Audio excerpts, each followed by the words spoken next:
네, 간섭 두 번째 시간입니다. 이번에는 얇음막에 의한 간섭과 뉴턴링, 마이케슨 간섭계 이런 이야기들을 할 텐데요. 그 중에서 가장 볼륨이 좀 나가는 부분이라고 해야 될까? 그것이 바로 얇음막에서의 간섭입니다.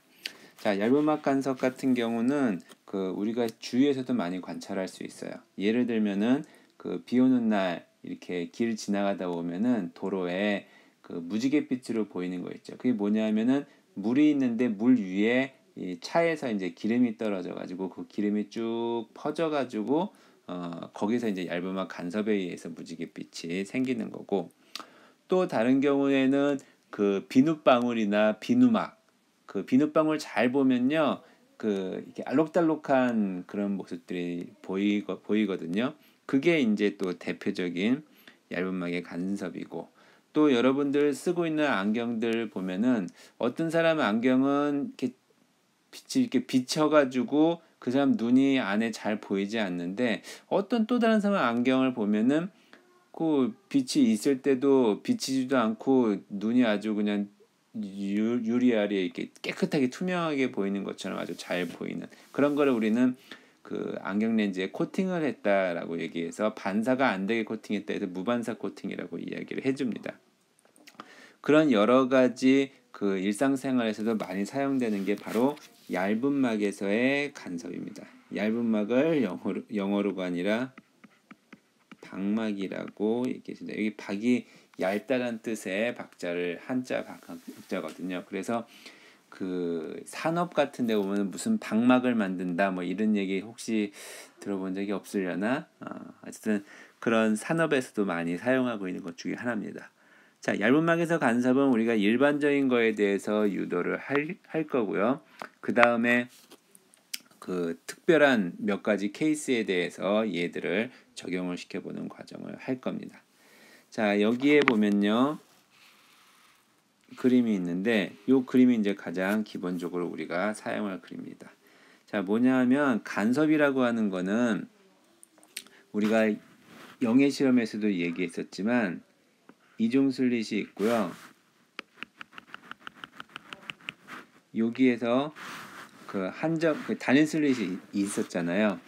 단일 슬릿 통과한 광선이 양쪽으로 진행을 해서, 물론 이제 이렇게 진행하는 것은 아니지만 이렇게 파동처럼 이렇게 진행하는 거지만, 진행을 해서 요 지점과 요 지점에서 동일한 위상을 가지고 있는 놈이 이쪽 스크린상의 한 점에 만났을 때 요 거리의 차가 이제 위상의 차로 바꿔가지고 보강이 되냐 상쇄가 되냐를 결정을 한다. 요게 이제 간섭의 기본적인 개념이었잖아요.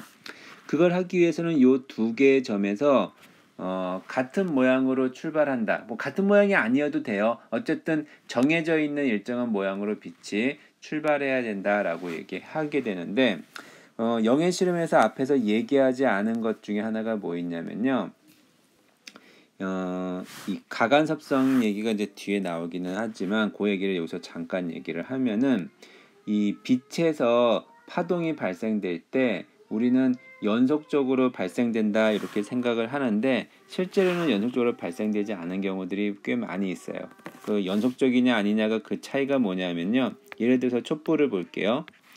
촛불 보는 빛이 여기서 연속적으로 나오잖아요. 그러니까 파동이 연속적으로 이렇게 나오는데, 실제로는 여기서 나오는 파동을 이제 그림을 표시해 보면은 이렇게 파동이 나오다가 또 안 나오다가 이렇게 나오다가 안 나오다가,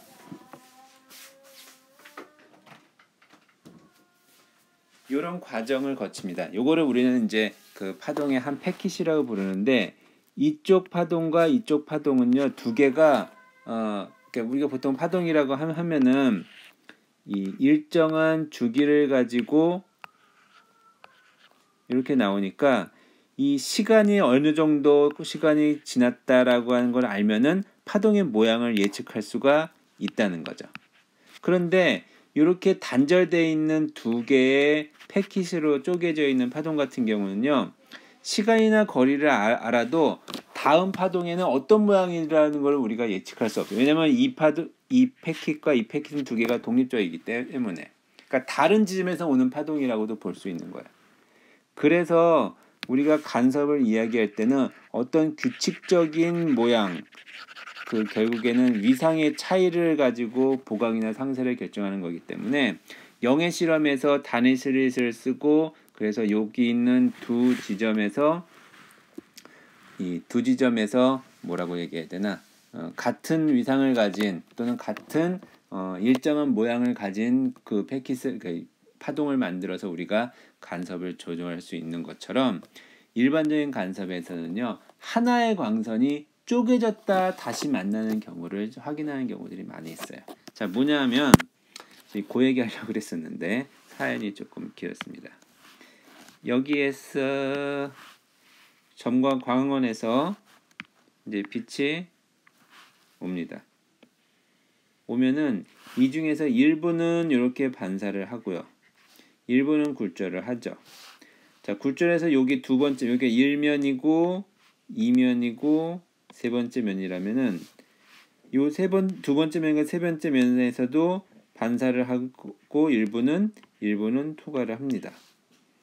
자, 반사해서 온 광선 중에 일부는 또다시 반사를 하고요. 또 일부는 굴절을 합니다. 자, 그래서 사실은 이게 사실은 여기 있는 요 광선과 여기 있는 요 파동 같은 경우 두 개가 같은 에너지 양은 아닐 거예요. 이 반사를 얼마큼 하느냐의 정도에 따라서 결정이 될 텐데 어쨌든 그 좀 뒤에 복잡한 얘기들은 우리가 여기서는 다루진 않고 그거는 이제 보통 대학원 이상 수준에서 보통 다루니까 우리는 기본적인 원리만 다루기 위해서 요 두 개의 광선만 얘기를 할게요. 자, 요 두 개의 광선이 여기에서 만나가지고 그 보강이냐 상세냐라고 결정해 주는데 아까 얘기했던 것처럼 그냥 결론 얘기는 해주고 가는 게 낫겠네. 요 광선이 이 광선보다 에너지가 커. 그런데 사실은 그 다음에는 요것도 있고 또 있겠죠. 이런 놈들을 다 더하면은 얘랑 대표적인 두 개의 합으로 하는 경우하고 거의 똑같습니다. 그래서 우리는 여기 있는 요 두 개의 광선, 요거 두 개의 광선만 더해서 보강이면 보강, 상세면 상세 이렇게 얘기를 해줍니다. 그럼 두 개의 광선을 더한다라고 할 때는 모양이 어떻게 되는지를 봐야 되는 거잖아요. 자, 여기에 보면은 이걸 좀 더 이따가 확대를 다시 하겠지만 여기에서 요만큼 올 때 예를 들어서 이렇게 한 파장을 갖다가 봅시다. 그럼 여기서 이렇게 왔다가 여기로 왔어요. 요거 이제 그 수직한 요 선상이니까 두 개가 모양이 어떤지를 봐야 되는 거잖아요. 그래서 이 멀리 돌아온 놈의 모양이 이 시점에 도달했을 때 어떤 모양인지를 우리가 알아야 되는 거예요. 얘는 여기서 요만큼 이동했을 때 A에서 D까지 이동했을 때 거리를 알면 D점에서의 파동의 모양을 알 수 있잖아요. 그런 것처럼. 그래서 결국에는 요 거리와 이 거리의 차이, 그 차이가 파장이냐, 그러니까 그 차이가 0이면 보강이고 파장이면 한 파장 차이 나면은 보강이고 반파장 차이면 상세고 이런 식으로 결정을 해줄 거예요. 자, 그런데 여기서 두 가지를 생각을 해야 됩니다. 우선 첫 번째는 뭐냐면요. 이 파동이 진행을 할 때요. 같이 봅시다. 파동이 진행을 할 때 여기 지금 얘가 굴절률이 N0, N1, N2라고 했는데 N0를 공기라고 하고요. 예를 들어서 여기를 공기라고 하고 여기를 기름이라고 하고 여기를 물이라고 할게요. 물 위에 기름막 있는 경우라고 생각해주면 돼요. 자, 그러면 파동의 모습이 어떻게 되냐면요. 만약에 이렇게 한 파장이라고 해봅시다.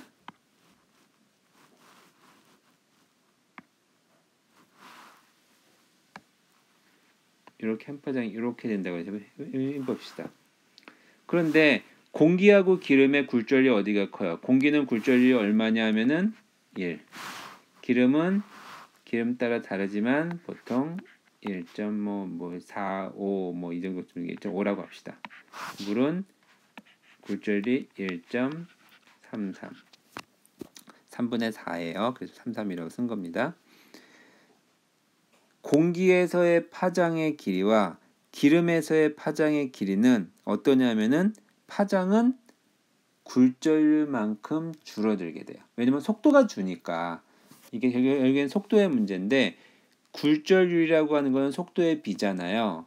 근데 같은 시간 동안 이 공기에서는 여기에서 같은 시간 동안 이만큼 가요. 그러니까 한 주기 동안 이만큼을 간다는 거야. 근데 물속에서는 원래 똑같은 거리보다 1.5배만큼 짧게 간다는 거죠. 그래서 어떻게 되냐면은 파동의 모습이 이렇게 되는 거예요. 즉 뭐냐면은 그 기름 속에서는 파동이 이렇게 간다는 거죠. 그러니까 결국 뭐냐면 우리는 고려를 해줘야 되는 게 길이가 실제 경로차 중요하지만 경로차가 중요한 것이 아니라 이 경로차를 통해서 뭘 알려고 하는 거였어요. 위상의 차이를 알려고 하는 거죠. 그래서 뭐 이게 방법은 이제 두 가지가 있는데 경로차를 가지고 위상의 차이를 구하려고 하면은 매질의 특성을 고려해 줘야 된다는 거예요. 뭐냐면은 공기 중에서는 그냥 경로차를 구해 가지고 그 양쪽의 경로의 차이를 구해서 그것이 그 파장의 몇 배냐 반파장의 몇 배냐 그걸 가지고 우리가 그 이 간섭 조건을 찾았었는데 매질이 다를 때는요 공기 중으로 환산을 시켜야 돼요. 환산 거리를 환산 경로차라고 해야 될까요? 그러면 이게 환산 경로차라는 건 뭘 의미하냐면은 공기 중에서의 거리를 환산시키면요 기름 속에서의 거리는 지금 실제 거리는 요거란 말이야. 요 길이를 공기 중으로 환산하면 빛이 느낄 때 멀게 느끼겠어요? 짧게 느끼겠어요? 기름 속에 지나가면은 속도가 느리니까 빛이 느끼기에는 실제보다 멀게 느껴지겠죠. 그러니까 여러분들 그럴 거 있잖아요. 막 달리다가 물 속에서 뛰면요, 같은 공기 중 이 육지에서의 거리보다 이게 여기가 육지고 이게 물이란 말이야. 여기를 막 뛰어다 탁탁탁 막 뛰다가 물 속에 들어가면은 굉장히 느리잖아. 그러니까 똑같은 지금 거리잖아요. 그런데 물 속에서 더 어떻게 느껴져요? 길게 느껴져요. 속도가 느린 만큼 길게 느껴지는 거예요. 그래서 그거를 그 육지에서의 길이로 환산을 시키려면 어떻게 되냐면은 굴절률만큼을 곱해주면 됩니다. 여기서는 속도가 1.33배만큼 느려졌어요. 그럼 거리가 1.33배만큼 길게 느껴진다는 거예요. 그거를 우리는 환산 경로차라고 얘기를 하지 않고요. 실제로는 뭐라고 얘기해 주냐면은 광 경로차라고 이야기를 해주고 이 광경로차는 굴절률 곱하기 거리 요거의 차이를 얘기합니다. 그러니까 매질에서의 굴절률의 차이를 얘기해 줍니다. 그러니까 여기는 요 길이에다가 요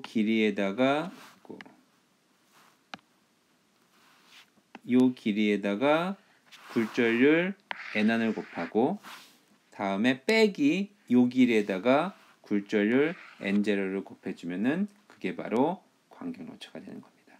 그게 파장의 몇 배냐라고 해준 거예요. 즉 뭐냐면은 광경로차는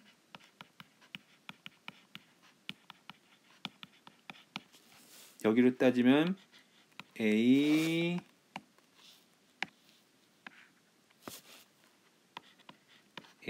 B의 길이 더하기 A C의 길이 곱하기 n1 빼기 그다음에 여기 n0에서 요 길이니까 AD의 길이 곱하기 n0. 이게 바로 광경로 차입니다. 요 놈이 이제 파장이 몇 배냐 뭐 이거를 고려해 주면 되는 거예요. 자, 그래서 한번 요거를 계산을 해 보도록 합시다. 자, 요거를 조금 확대해 놓은 게 잠깐만, 오른쪽에 그림인데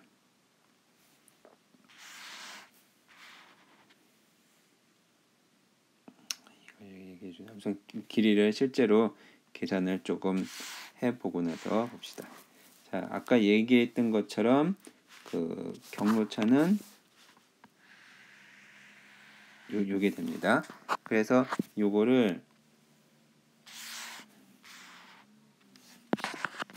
갖다 놓고 할까?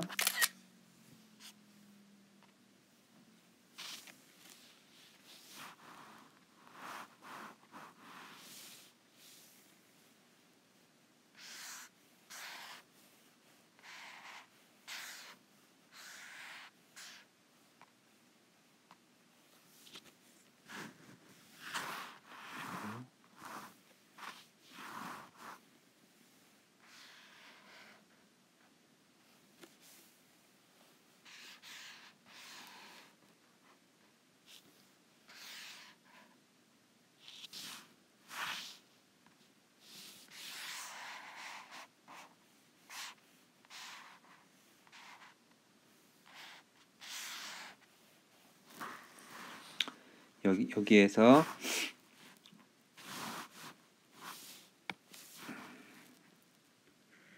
요 길이의 2배가 요 길이니까 우리는 요거 하나만 계산을 해볼 거고요. 그 다음에 얘는 꼭 그럴 필요 없겠구나.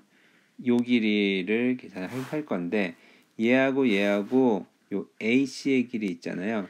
요거를 이제 같이 이용을 해줄 거예요. 지금 뭐냐면은 우선 요 막의 두께를 D라고 해주고요. 그러면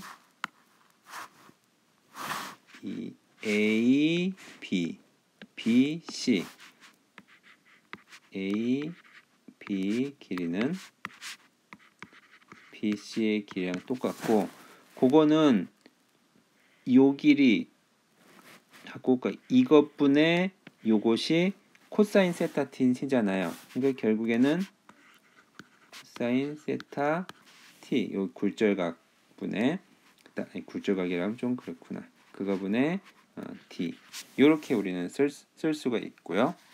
그 다음에 요 AD의 길이, AD의 길이는 어떻게 쓸 수 있냐면은 여기는 요 AC의 길이 있죠.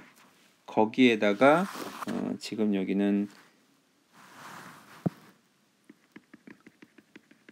이렇게 해주면 요게 입사가니까 세타 i, 요거랑 얘랑 더하면 90도죠.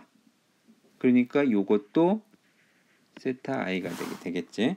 그래서 얘는 여긴 AC의 길이에다가 이 사인, 잠깐만, AC의 길이에다가 이거 더하기 이거는 90도, 이거 더하기 이거는 90도니까 이거는 세타 i.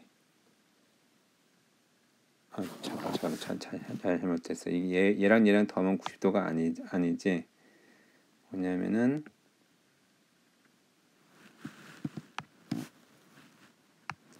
요게 세타이면 요것도 세타이.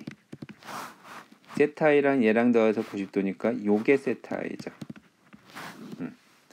그래서 이 AC의 길이에다가 사인 세타이를 해주면 AD의 길이가 되죠. 뭐냐면 AC의 길이 곱하기 사인 세타 i로 우리가 쓸 수가 있습니다.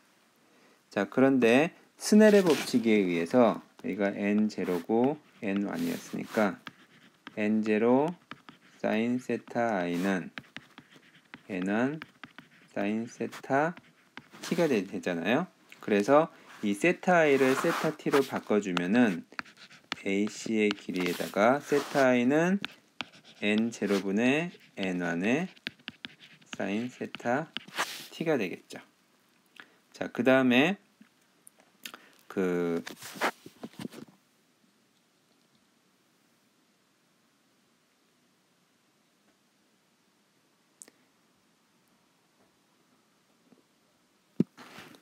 여기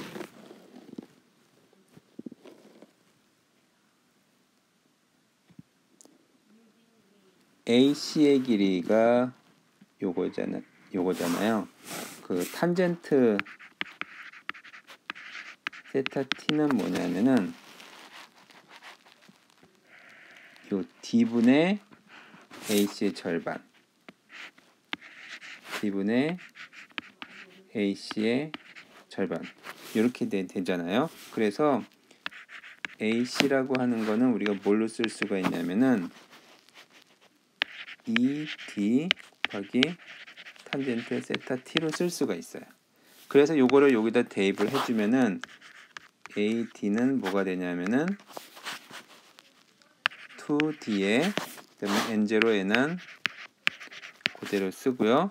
사인 세타 t는 그대로 되고 탄젠트 세타 t는 코사인 분의 사인이니까 코사인 세타 t의 사인 세타 t의 제곱이 되는 거죠. 자, 그래서 우리가 그 AB, BC의 길이를 세타 t와 d로 나타낼 수 있고 그 다음에 AD의 길이도 세타 t와 d로 나타낼 수가 있습니다. 자, 그래서 경로차 여기 좀 표시를 잘못이 아니라 그 광경로차라고 우리가 얘기했잖아요. 그래서 광경로차는 보통 여기에다가 이렇게 꺽쇠를 붙여서 표시를 많이 합니다. 광경로차는 아까도 얘기했던 것처럼 요게 좀 머니까 요거에 굴절을 곱해준 거죠. A, B 더하기 BC의 길이에다가 거기에서 굴절률 N1 요거에다가 뭐냐면은 AD의 길이의 굴절률 N0 요게 바로 광경오차였잖아요. 요거를 계산을 해주면은 앞에서 썼던 것처럼 AB는 코사인 세타 t분의 d인데 그거의 2배의 N1이죠. 2 N1의 코사인 세타 t분의 d가 되고 빼기 그 AD는 분모에 N0가 있으니까 여기는 N0 써봅시다.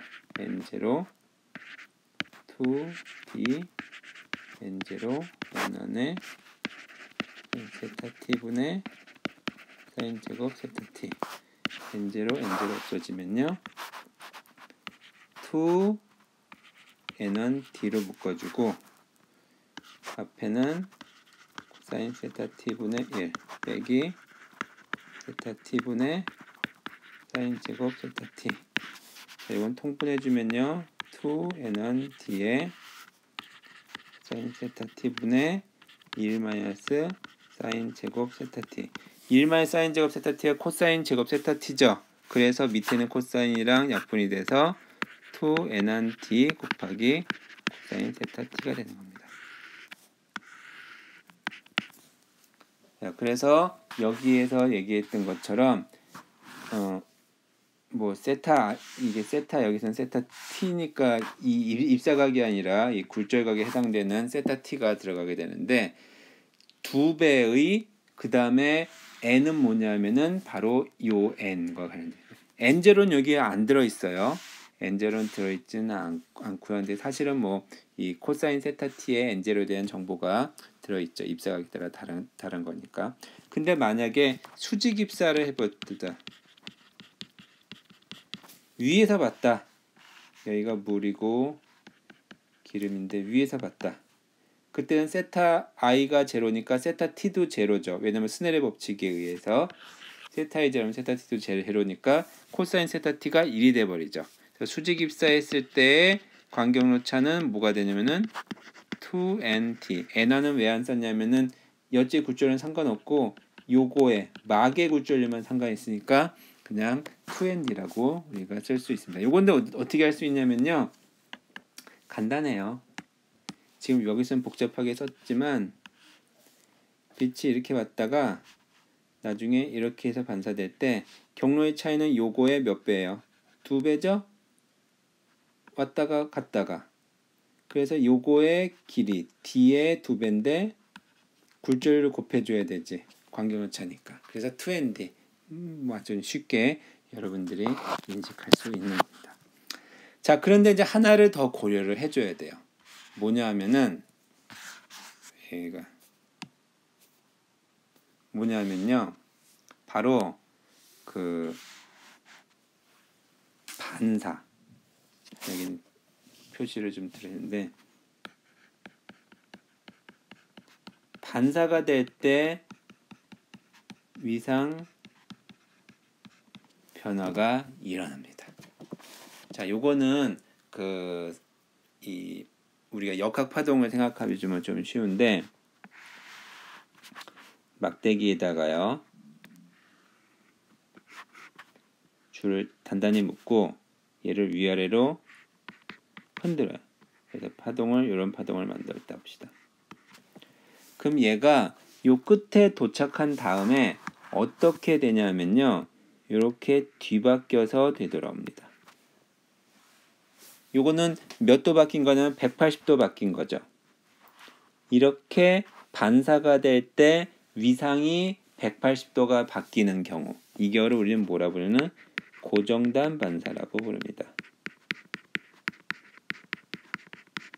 고정단 반사는 위상이 180도가 바뀝니다. 그런데 줄을요 막대기에다 걸 때 이렇게 고리 모양으로 이렇게 걸어 놓고 나서 이렇게 파동을 보내면요 나중에 반사가 될 때도 똑같은 모양으로 이렇게 오게 돼요. 이런 경우를 우리는 자유단 반사라고 얘기합니다. 자유단 반사는 위상이 변화하지 않습니다. 그래서 고정단 반사를 하냐 자유단 반사를 하냐를 우리가 고려를 해줘야 되는 거예요. 자, 고정단 반사는요 어떤 경우냐면요 굴절율이 작은 곳에서 큰 곳으로 진행하면서 반사하는 경우. 반대로 자유단 반사는 굴절율이 큰 곳에서 작은 곳으로 진행하면서 반사하는 경우.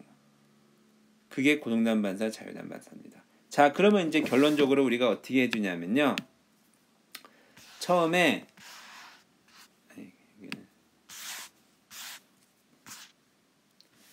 처음에요. 맨 처음에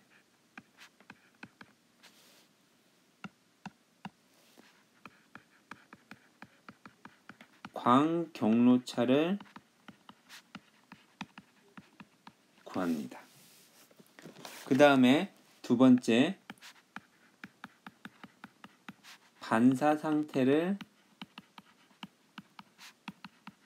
체크합니다. 자, 예를 들어서 막이니까 1면이 있고 2면이 있고 3면이 있어요. 그러면 간섭은요. 여기 있는 요 2면이 얇은 막이거든요. 여기서 반사된 놈하고 여기서 반사된 놈하고 두 개가 간섭을 일으키는 거야. 그러니까 1번과 2번 사이의 관계, 2번과 3번 사이의 관계에서 자유단 반사냐 고정단 반사가 결정이 되는 거예요. 그래서 만약에 광경로차 2ND 코사인 세타 코사인 세타는 수직입사일 때는 고려하지 않으니까 우리 지금부터 이제 수직입사만 고려합시다. 생각하기 쉽게 2ND를 구해서 요 놈이 자 만약에 N1이 N2보다 크고요. N2가 N3보다 큰 경우 사실은 네 가지 케이스가 있을 수 있는데 N1이 N2보다 크고 N2가 N3보다 큰 경우 이 경우는 이런 경우가 있고요. 다음에 N1이 N2보다 작고 N3보다 작은 경우. 이런 경우가 한 경우가 있어요.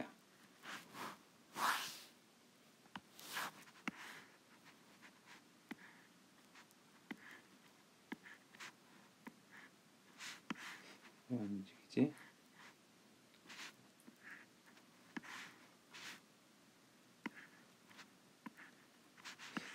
움직여야 되는데.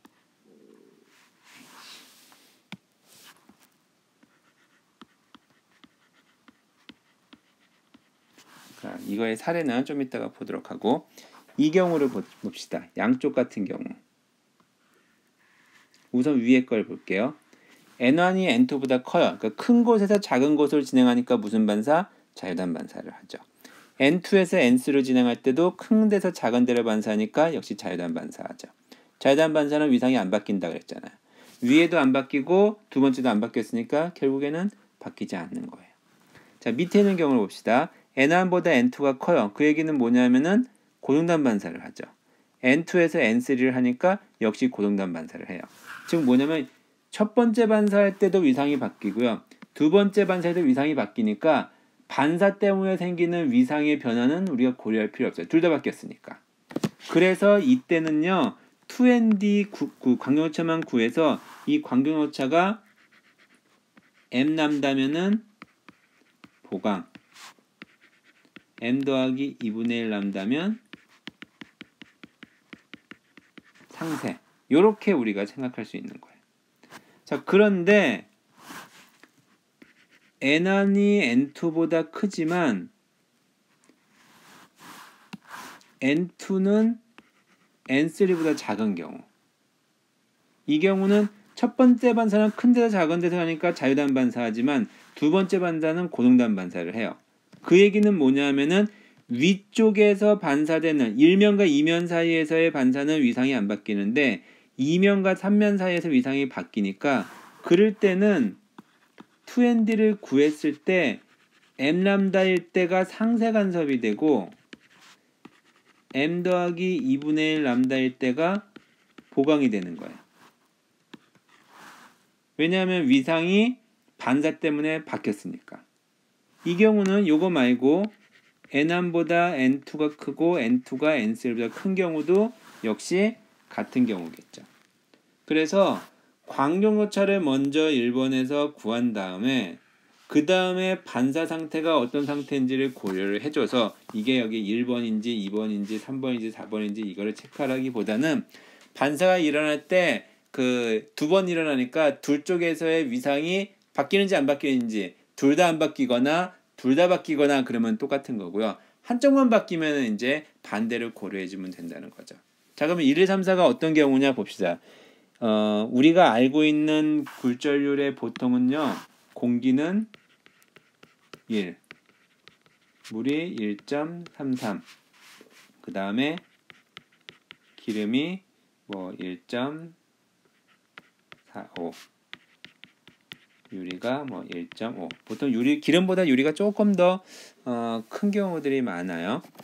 자, 요런 경우를 가지고 시스템을 보면요. 자, 1번 같은 경우는 어떤 경우냐면은 위에가 크고 밑에가 작은 경우. 저런 경우는 사실 별로 없을 것 같은데 물 위에 기름이 떠 있고 기름 위에 공기가 있는 경우. 맞네요. 공기가 있으면 안 되는구나. 공기가 밑에 있어야 되는구나. 그러면 일부를 만들지 말고 케이스를 찾아봅시다. 그 물 위에 기름 떠 있는 경우는요. 물, 기름, 공기. 어떤 게 크죠? 기름이 가장 크죠. 가운데 게 가장 크니까 어떤 케이스냐면은 요 4번 케이스가 되겠네요. 요 케이스네요. 그 다음에 비누막. 비누막은 비누막이나 비눗방울. 이 경우는 여기가 비눗물에 공기인 경우. 어떤 케이스냐면은 역시 4번 케이스네요. 4번 케이스가 제일 많네. 이 경우 봅시다. 이거 실험을 직접 해보면 참 좋은데 여러분들 책상이나 아니면 식탁 같은데 보면은 유리판이 깔려 있는 경우 있잖아요. 그 유리판 아래쪽에 잘 보면요, 바닥에 이렇게 거미줄 같은 이상한 무늬가 보일 때가 있어요. 손으로 누르면 걔가 막 움직여요. 그 유리 두 장이 겹쳐 있을 때 그런 경우가 많이 생기는데, 슬라이드 글라스나 커버 글라스 같은 거 두 장 겹쳐서 보면 그렇게 보이거든요. 그 두 개를 겹쳐가지고 생기는 경우는 뭐냐면은,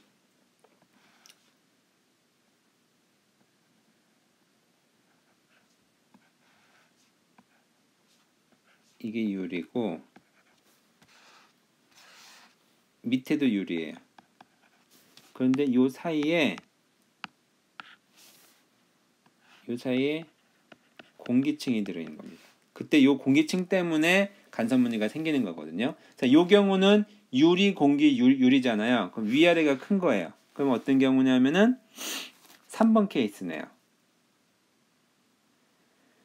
자, 그 다음에 사실은 위에 케이스가 별로 말이 잘 안 나오네.